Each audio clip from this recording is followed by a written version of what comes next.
Just after a week since the Kwacha and Kabushi parliamentary by-elections were held, the Christian Church Monitoring Group report has revealed election violation before and during the parliamentary by-elections that were held on the Copper Belt on October 21, 2022. The Ccmg analysis report reveals that from the 72 out of 77 polling stations in Kabushi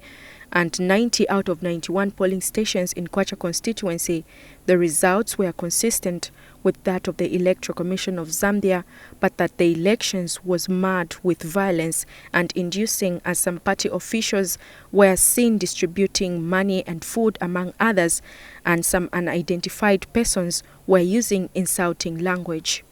While the ruling party may be free to appoint its members who are ministers as campaign managers or members of campaign teams, ministers, when appointed, must take unpaid leave to ensure that they are not drawing a salary for the time they spent serving their party and not the people of Zambia.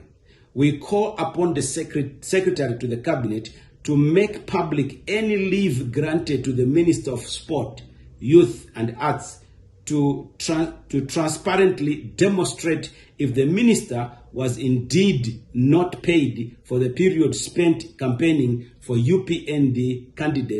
candidates in the Copper Belt province. The Ccmg report has also given recommendations to the Electoral Commission of Zambia and the Zambia Police to institute investigations in the reported violence and inducing in the two parliamentary by-elections. Education Committee, DVEX, civil society organizations and the media to increase their efforts in future elections to provide accessible information and education to all prospective voters with a particular focus on the marginalized groups. According to the Ccmg report,